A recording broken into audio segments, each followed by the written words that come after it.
Hello student, welcome back to chemistry educate point. आज का जो लेक्चर है उसमें हम अधिशोषण जो होता है उसको प्रभावित करने वाले कारकों के बारे में, समतापी वक्र जो होता है उसके बारे में, फ्राइडलिक समतापी वक्र जो होता है उसके बारे में, इसके अलावा विलियन प्रावस्था में अधिशोषण किस प्रकार से होता है और अधिशोषण जो है उसके अनुप्रयोग जो हैं वो क्या क्या होते हैं, इन सभी के बारे में आज हम यहाँ डिटेल से स्टडी करने जा रहे हैं। तो शुरू करते हैं। सबसे पहले ठोस अधिशोषकों पर गैस का अधिशोषण, यानी कि अधिशोषण जो है वो किस प्रकार से, कौन कौन से कारकों से प्रभावित होता है। तो सबसे पहले हम देखते हैं कि इन्हें कौन कौन से कारक जो है वो प्रभावित करते हैं। तो सबसे पहला कारक यहाँ पर हम देखते हैं गैस या अधिशोष्य की प्रकृति, यानी कि जो गैस अधिशोषण होने जा रही है, यानी कि जो गैस अधिशोषित हो रही है उसकी प्रकृति जो है वो यहाँ पर क्या है। देखिए यहाँ हम कह सकते हैं कि जैसे ये कोई ठोस है, ओके, और यहाँ पर गैसों के अधिशोषण होने की प्रवृत्ति जो है वो कब ज़्यादा होगी, वो तब होगी जब गैसों के द्रवीकरण होने की क्षमता क्या होती है, अधिक होती है। यानी कि गैस यदि द्रव में बदलने की प्रवृत्ति ज़्यादा रखती है तो उन गैसों का अधिशोषण यहाँ पर क्या हो जाता है, ज़्यादा हो जाता है। इसके अलावा क्रांतिक ताप जो है वो भी यहाँ पर मुख्य रूप से काम करता है। यानी कि हम कह सकते हैं कि जिन गैसों का क्रांतिक ताप ज़्यादा होता है वो गैसें अधिक मात्रा में क्या होती हैं, अधिशोषित होती हैं। क्रांतिक ताप से तात्पर्य है कि गैसों के द्रवीकरण के लिए वह न्यूनतम ताप जिससे अधिक ताप पर गैसों को द्रवित जो है वो नहीं किया जा सकता, वो ताप जो है क्या कहलाता है, क्रांतिक ताप जो है कहलाता है। ओके, तो यहाँ हम बता सकते हैं कि गैसों का क्रांतिक ताप जितना ज़्यादा होगा,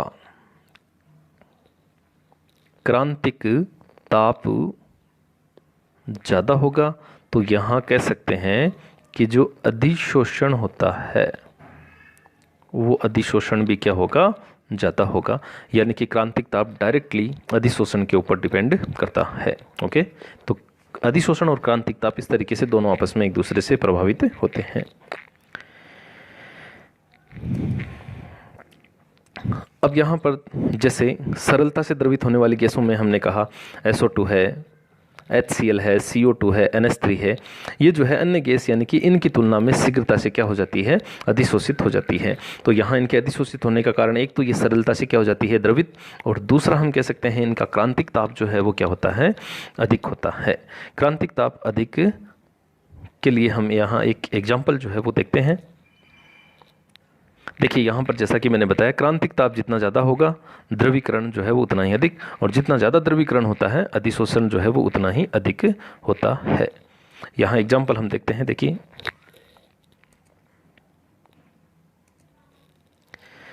हमने यहाँ पर सक्रिय चारकोल लिया है। सक्रिय चारकोल किसका काम करेगा, अधिशोषक का काम करेगा।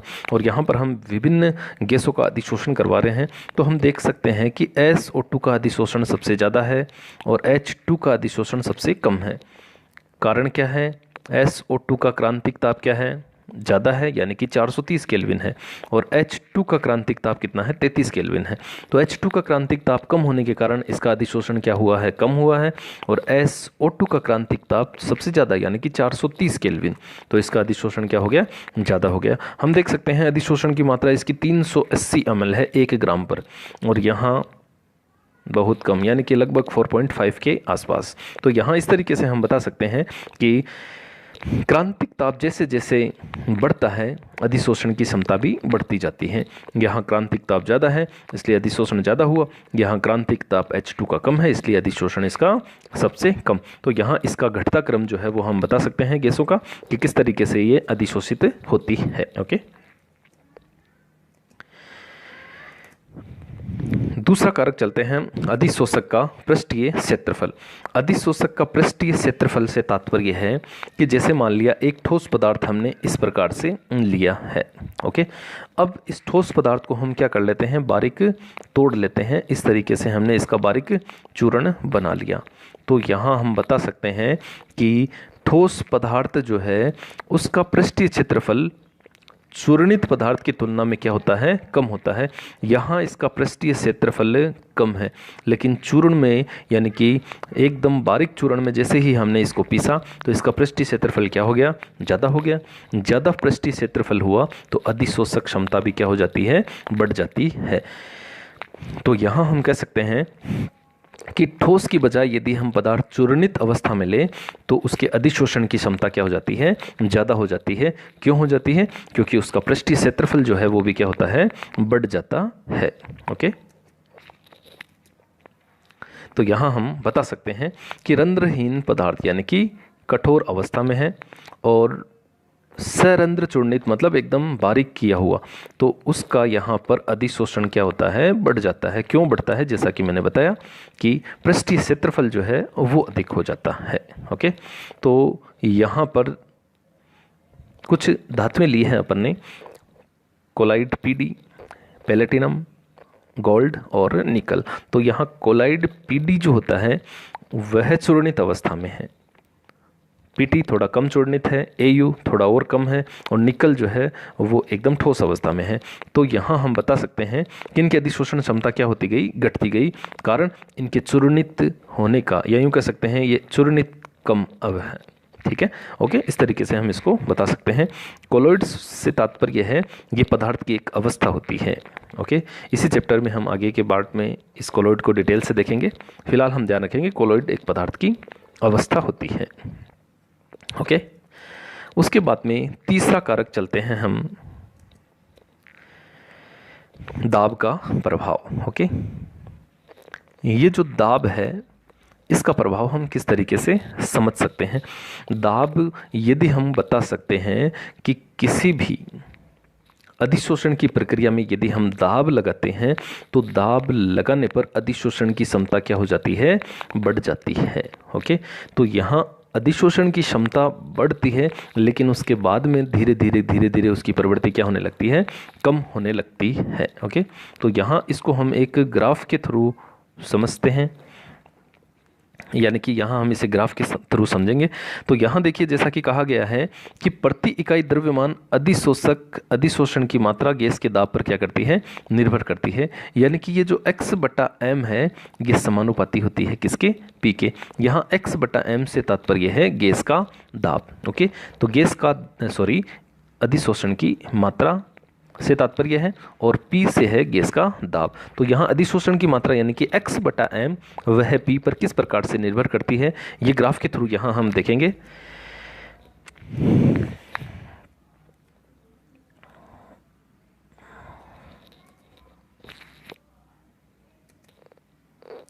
देखिए, यहाँ एक साइड में हमने x/m यानी कि अधिशोषक पदार्थ की मात्रा ली है या अधिशोषण की मात्रा ली है और इधर हमने लिया है दाब। अब देखिए, जैसे जैसे दाब बढ़ता जा रहा है अधिशोषण की मात्रा भी क्या होती जा रही है, बढ़ती जा रही है। और एक स्थिति पर जिसे हम कहते हैं संतृप्ति दाब, वहाँ पर जैसे ही यह पहुंचती है x/m यानी कि अधिशोषण की मात्रा क्या हो जाती है, स्थिर हो जाती है, यानी कि अधिशोषण होना रुक जाता है। यह दाब कहलाता है संतृप्ति दाब।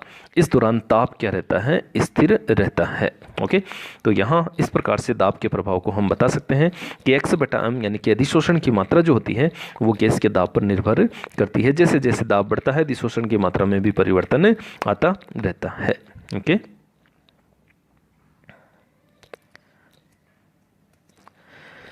आगे चौथा कारक जो है वो ताप का प्रभाव है। ताप का प्रभाव,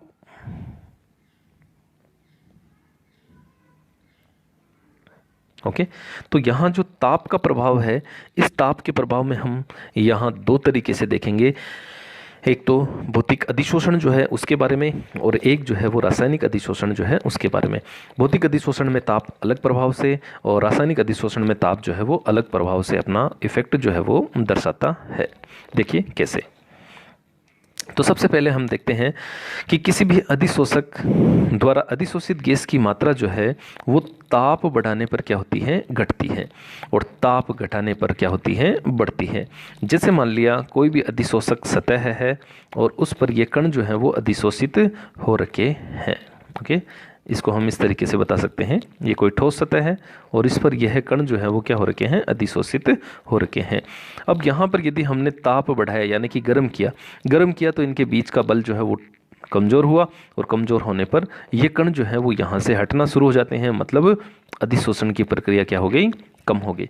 लेकिन जैसे ही हम ताप कम करते हैं, ताप यदि हमने कम कर दिया तो कणों की यहाँ जुड़ने की प्रवृत्ति क्या होती जाती है, बढ़ती जाती है, मतलब अधिशोषण भी क्या हो गया, बढ़ गया। तो ताप बढ़ाने पर अधिशोषण घटता है और ताप घटाने पर अधिशोषण की मात्रा क्या होती है, बढ़ती है।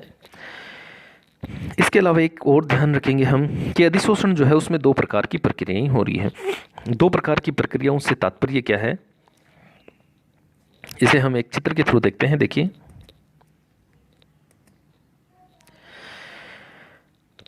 अधिशोष्य पदार्थ यानी कि गैस है और अधिशोषक यानी कि ठोस है। तो जैसे ही ठोस के संपर्क में हमने गैस को रखा तो संघनन हुआ। संघनन से तात्पर्य है कि यहाँ पर ताप क्या हुआ, कम हुआ। तो जैसे ही ताप कम हुआ, ताप कम होने पर अधिशोषित गैस की मात्रा क्या होने लग गई, बढ़ गई, यानी कि अधिशोषण क्या हो गया, बढ़ गया और ऊष्मा क्या होती है, मुक्त होती है। जैसा कि हमने पीछे भी कहा था, अधिशोषण एक ऊष्मासेपी प्रक्रिया होती है। तो यहाँ पर ऊष्मा जो है वो मुक्त होती है, कब, जब ताप कम किया जाता है। लेकिन यहाँ पर देखिए अधिशोषण हो गया है और अब हम क्या कर रहे हैं, वाष्पन कर रहे हैं। वाष्पन का मतलब है कि ताप क्या हो रहा है, बढ़ाया जा रहा है। तो जैसे ही ताप यहाँ पर बढ़ाया जाता है, वाष्पन किया जाता है, तो यहाँ पर हम देख सकते हैं कि ठोस और गैस जो है वो वापस अलग होना शुरू हो जाते हैं, यानी कि गैस जो है वो वापस हटना शुरू हो जाती है। अधिशोषण की मात्रा में क्या आ जाती है, कमी आ जाती है। तो संघनन से तात्पर्य ताप कम करने से है, अधिशोषण बढ़ेगा। वाष्पन से तात्पर्य है ताप बढ़ाया है, फलस्वरूप अधिशोषण क्या हुआ, कम हुआ है। ओके, इस तरीके से हम ताप के प्रभाव को समझा सकते हैं। ओके, यहाँ हम इसे जो है वो ग्राफ के थ्रू देखते हैं। देखिए, सबसे पहले भौतिक अधिशोषण में हम देखते हैं। भौतिक अधिशोषण में हम कहें कि जैसे जैसे ताप बढ़ता जाता है, अधिशोषण की मात्रा भी क्या होती जाती है, कम होती जाती है। देख सकते हैं अधिशोषण के लिए ग्राफ यहाँ पर क्या होता जा रहा है, कम होता जा रहा है। ये सारी स्थिति स्थिर दाब पर चलेगी। ओके, तो भौतिक अधिशोषण के लिए यहाँ x/m यानी कि अधिशोषण की मात्रा और ताप में हम इस प्रकार से संबंध बता सकते हैं कि जैसे जैसे ताप बढ़ता है, भौतिक अधिशोषण में अधिशोषण की मात्रा घटती जाती है। ओके, दूसरा हम रासायनिक अधिशोषण में देखते हैं। रासायनिक अधिशोषण में यहाँ स्थिति अलग होती है। यहाँ हम देख सकते हैं कि जैसे जैसे ताप बढ़ता जा रहा है, अधिशोषण x/m की मात्रा भी क्या होती जा रही है, बढ़ती जा रही है।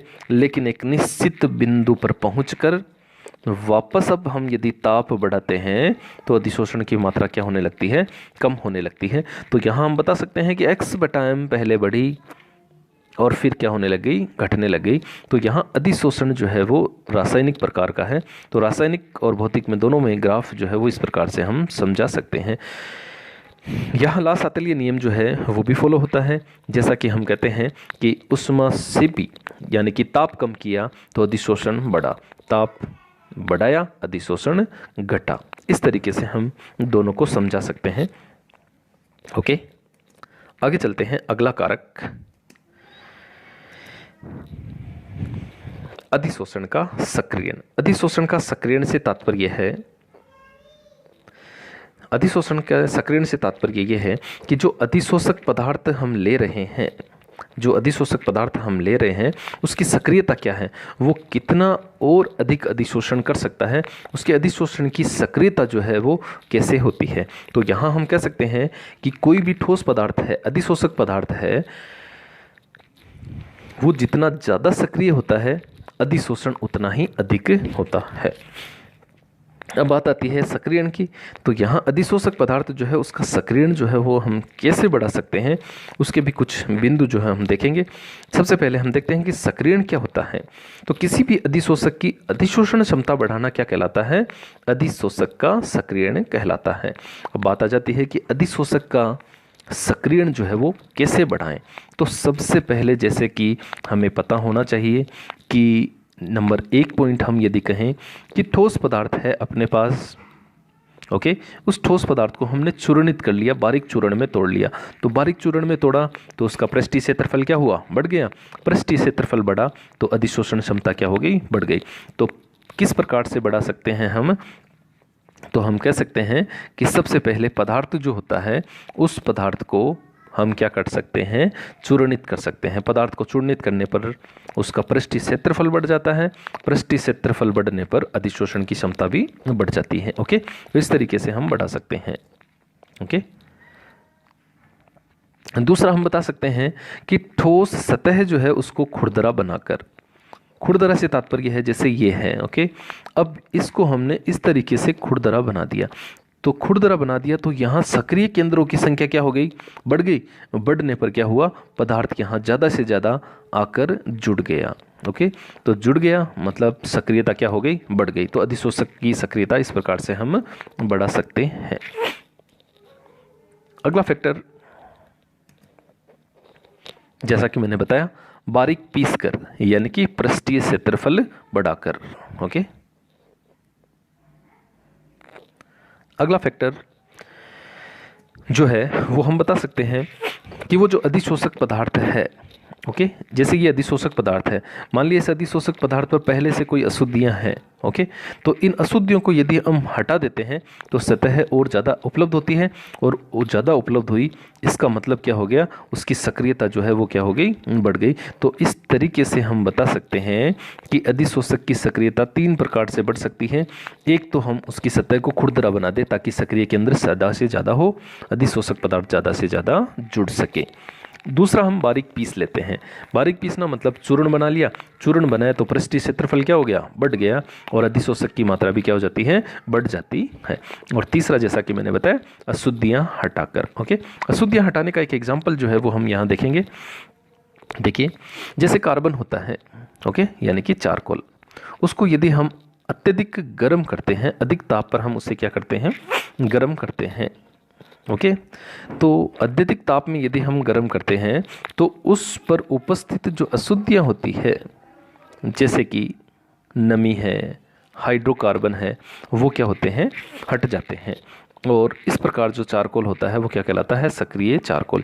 यानी कि चारकोल यानी कि कार्बन जो है, पहले उसकी सक्रियता जो है वो क्या थी, कम थी। ओके, अब हमने उसको गर्म किया, गर्म करने पर उसमें उपस्थित जो अशुद्धियां यानी कि नमी और हाइड्रोकार्बन जो है वो हट गए, और हटने पर अब जो चारकोल बन गया यानी कि कार्बन जो है वो क्या हो गया, सक्रिय हो गया, मतलब उसकी अधिशोषण क्षमता क्या हो गई, बढ़ गई। ओके, यहाँ हम बता सकते हैं यहाँ जो है वो ताप है। ओके,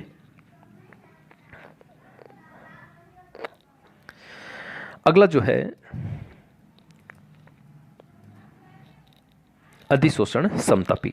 जैसा कि अभी दाब के बारे में हमने बताया था, तो यहाँ अधिशोषण समतापी से तात्पर्य है अधिशोषण की मात्रा x/m, और जो दाब होता है उसमें जो संबंध दर्शाया जाता है उसे हम क्या कहते हैं, अधिशोषण समतापी कहते हैं। ओके, और अधिशोषण की मात्रा x/m और दाब p के बीच में जो वक्र खींचा जाता है उस वक्र का नाम क्या होता है, अधिशोषण समतापी वक्र होता है। ओके, तो यहाँ पर इसकी परिभाषा इस प्रकार से हम बता सकते हैं कि स्थिर ताप पर अधिशोषित गैस की मात्रा व साम्यावस्था दाब के बीच में जो संबंध होता है उसको तो कहते हैं अधिशोषण समतापी, और जो वक्र होता है उसको कहते हैं अधिशोषण समतापी वक्र। ओके, अब देखिए यहाँ पर फ्रेंडलिक नामक एक वैज्ञानिक था, फ्रेंडलिक भी कहते हैं इसे। इसने क्या किया कि ये जो x/m है, ओके, x/m जो है इसमें और दाब में एक गणितीय संबंध बता दिया इस तरीके से। ओके, x/m बराबर kp। तो फ्रेंडलिक वैज्ञानिक जो था उसने अधिशोषण की मात्रा यानी कि x/m और दाब जो है उसके बीच में एक संबंध बताया, उस संबंध को कहते हैं फ्रेंडलिक अधिशोषण समतापी संबंध। ओके, और इनके बीच में जब उसने ग्राफ खींच दिया तो उस ग्राफ को यानी कि वक्र को उसने क्या कह दिया, फ्रेंडलिक अधिशोषण समतापी वक्र कह दिया। ओके, तो यहाँ हम उसी के बारे में ही डिस्कस करेंगे अभी। जैसे देखिए यहाँ पर गणितीय रूप बता सकते हैं, और इसे ही हम क्या कहते हैं, फ्रेंडलिक अधिशोषण समतापी वक्र। ओके, तो यहाँ अब हम ग्राफ जो है उसको समझेंगे।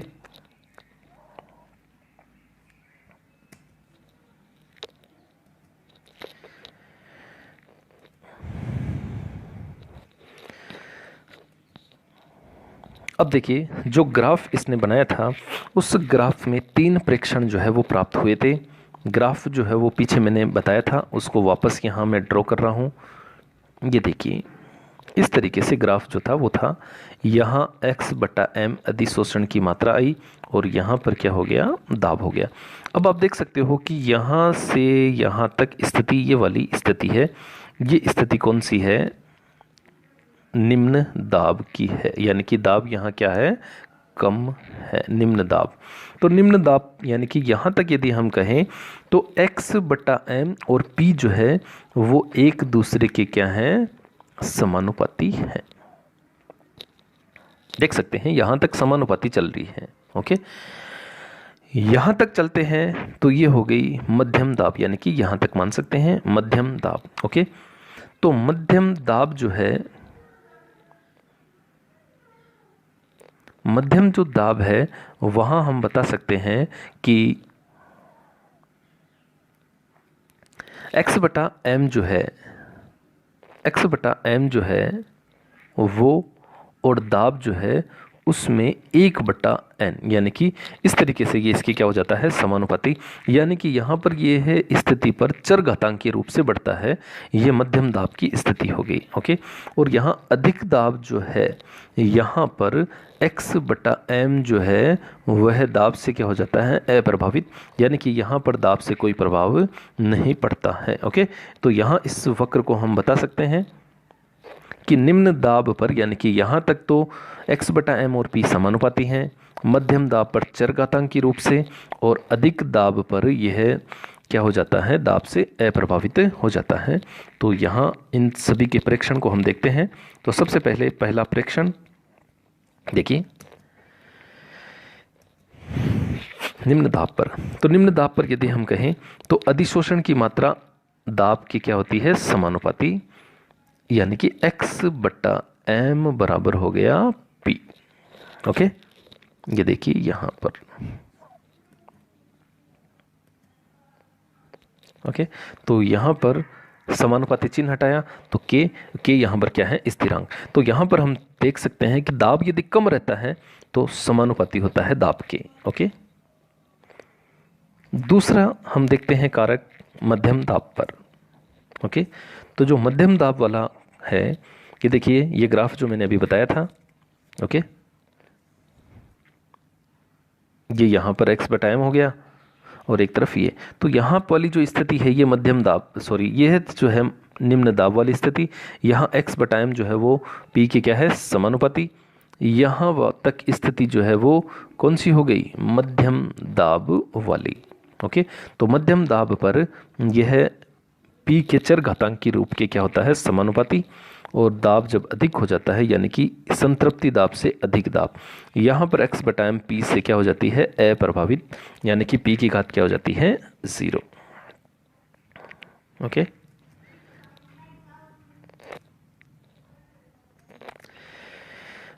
उच्च दाब पर जैसा कि बताया कि घात शून्य घात के समानुपाती, यानी कि x/m समानुपाती p0।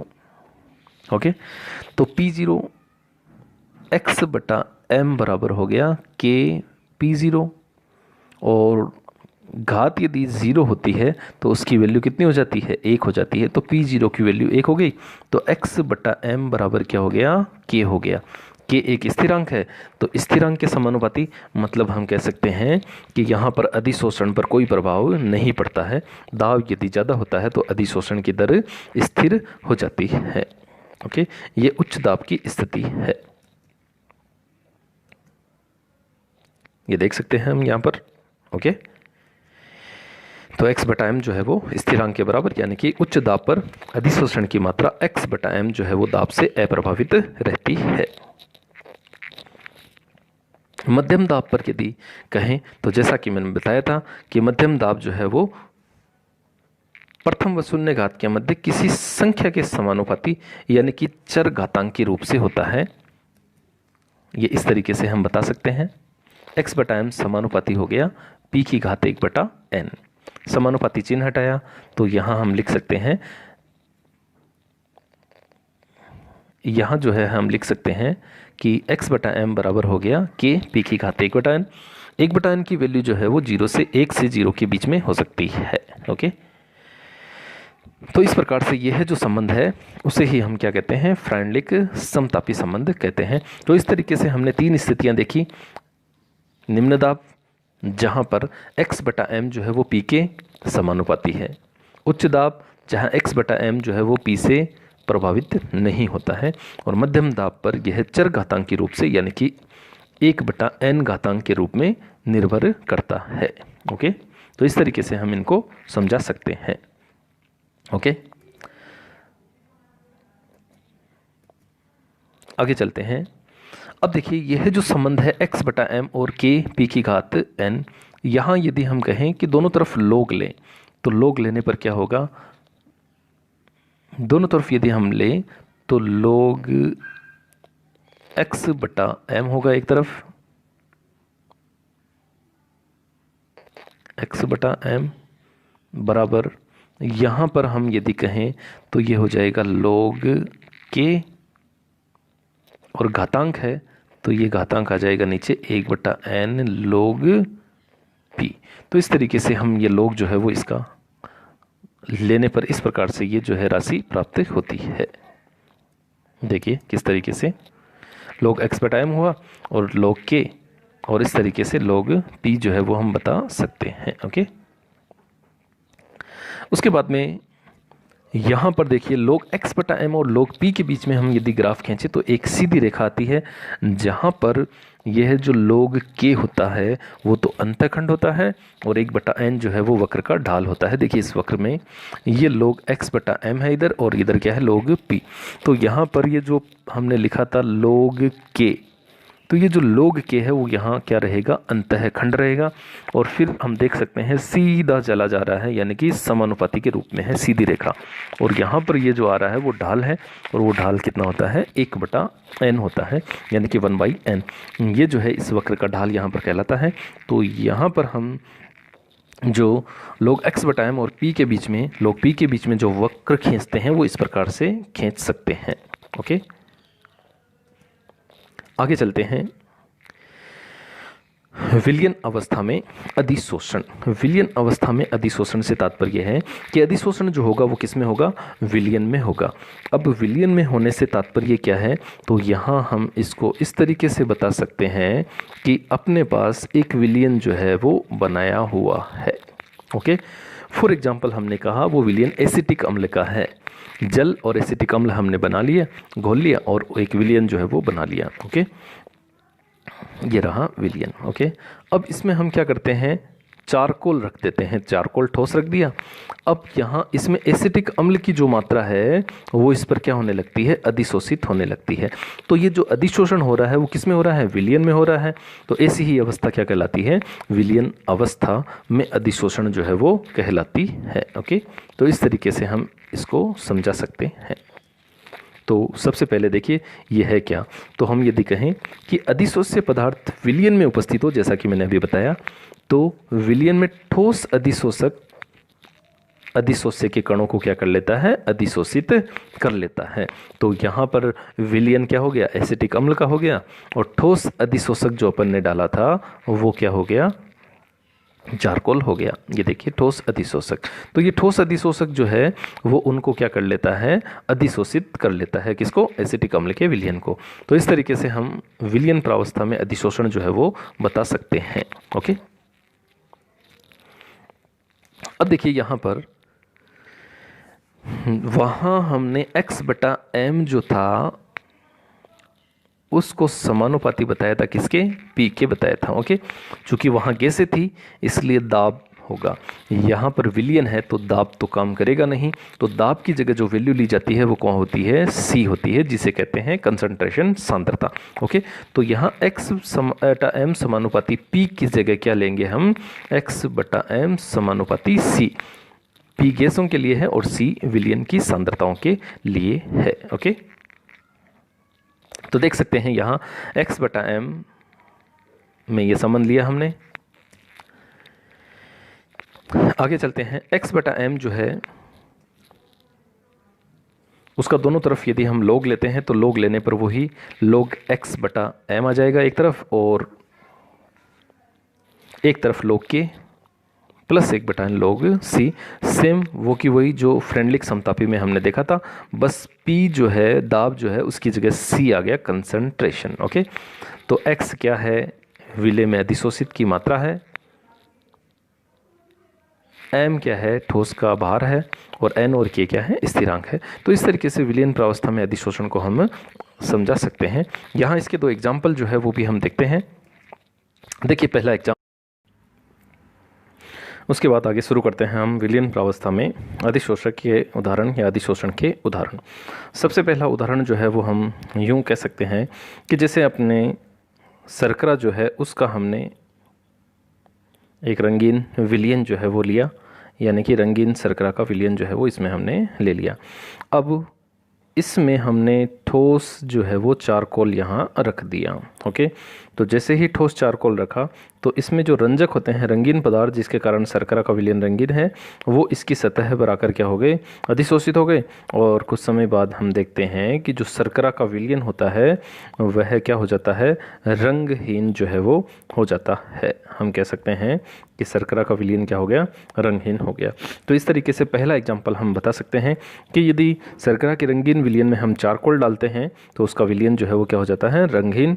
उसका कारण क्या है कि जो रंजक पदार्थ होते हैं वो रंजक पदार्थ इसकी सतह पर आकर क्या हो गए, अधिशोषित हो गए। इस तरीके से हम इसे बता सकते हैं। ओके, दूसरा एग्जाम्पल यदि हम कहें तो जैसा कि अभी मैंने पीछे बताया था कि अपने पास एसिटिक अम्ल जो है उसका एक विलयन है, यानी कि जल में एसिटिक अम्ल जो है वो अपन ने डिजोल्व कर रखा है, घोल रखा है, यानी कि CH3COOH का एक सॉल्यूशन है। ओके, और जैसे ही इसमें हम ठोस चारकोल यहाँ रख दे हैं तो ठोस चारकोल रखने पर एसिटिक अम्ल की कुछ मात्रा जो है वो यहाँ इसकी सतह पर आकर क्या हो जाती है, अधिशोषित।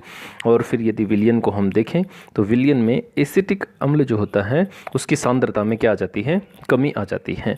तो इस प्रकार से कमी आने का कारण क्या है कि एसिटिक अम्ल की कुछ मात्रा का चारकोल ने क्या कर लिया, अधिशोषण कर लिया। तो इस तरीके से दूसरा एग्जाम्पल भी हम यहाँ बता सकते हैं। ओके, तो यहाँ दोनों एग्जाम्पल्स के थ्रू हम ये बता सकते हैं कि यहाँ जो अधिशोषण हो रहा है वो किस में हो रहा है, विलयन में हो रहा है, इसलिए इसे कहते हैं हम विलयन प्रावस्था में अधिशोषण। ओके, तो इस तरीके से हम यहाँ इन दोनों को समझ सकते हैं।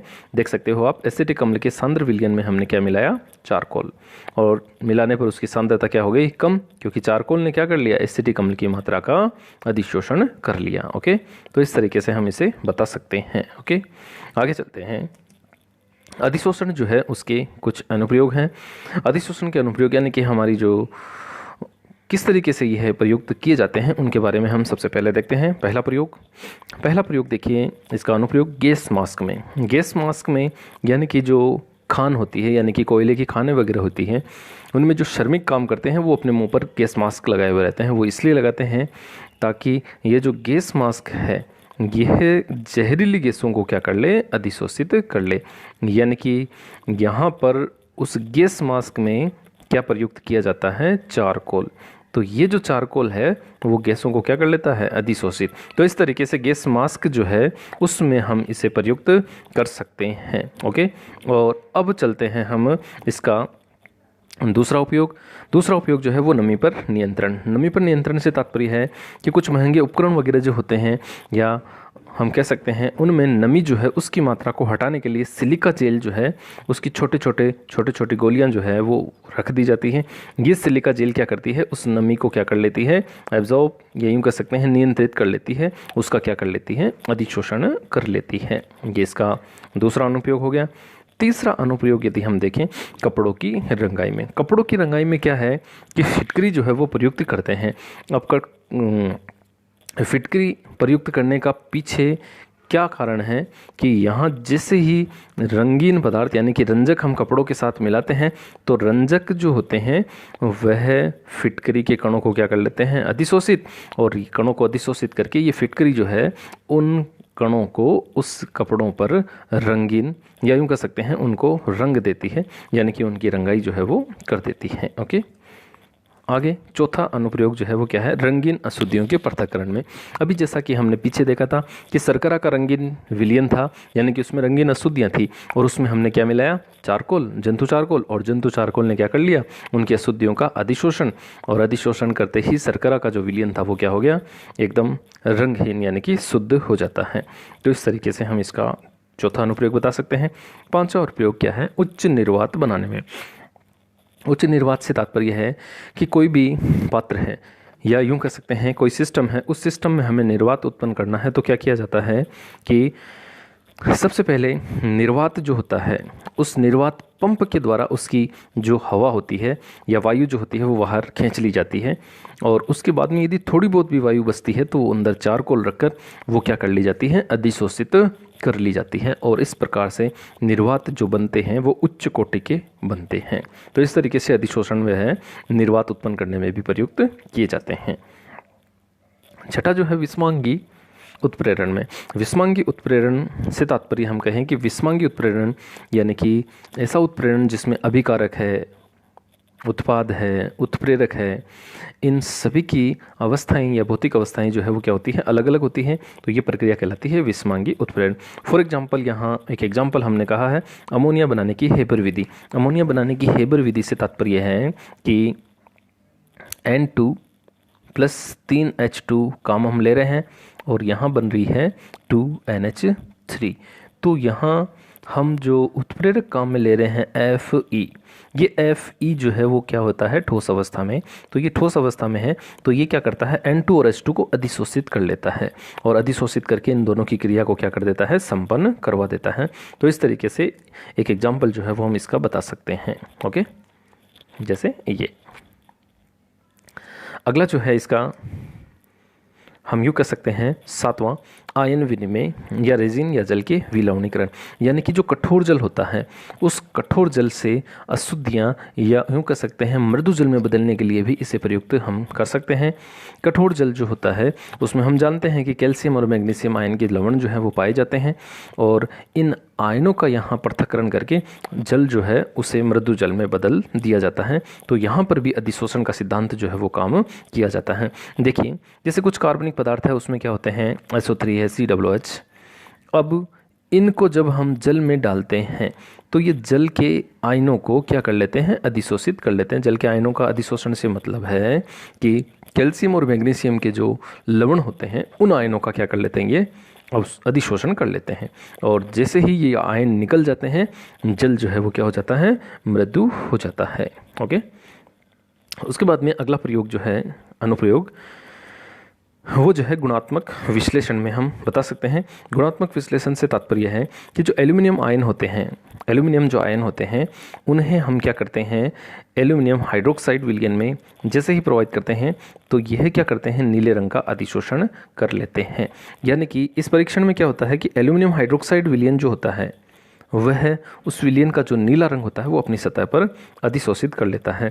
तो नीले रंग का अधिशोषण ये बताता है कि विलयन में कौन से आयन थे, Al+3 आयन। तो Al+3 आयनों का गुणात्मक विश्लेषण, ठीक इसी तरीके से और आयनों का भी गुणात्मक विश्लेषण या आयनों की उपस्थिति जो है वो इसके द्वारा ज्ञात की जाती है। ओके, अगला क्रोमेटोग्राफी या वर्णलेखकी।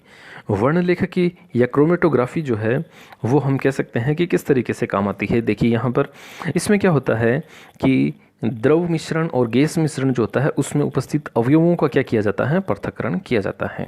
ओके, और जैसा कि हम जानते हैं कि 2-3 तरह के पदार्थ यदि मिश्रित किए गए हैं और यदि हम कहें उन सभी पदार्थों के अधिशोषण की जो क्षमता होती है वो क्या होती है, अलग अलग होती है। कोई जल्दी अधिशोषित होता है, किसी के अधिशोषण की क्षमता थोड़ी कम होती है, किसी की अधिक होती है। तो हम बता सकते हैं हर एक पदार्थ जो है उसके अधिशोषण की क्षमता क्या होती है, अलग अलग होती है। तो इस प्रकार मिश्रण का पृथक्करण किया जाता है और इस विधि में 2 प्रकार की प्रावस्थाएं होती है। एक होती है स्थिर प्रावस्था और एक होती है गतिशील।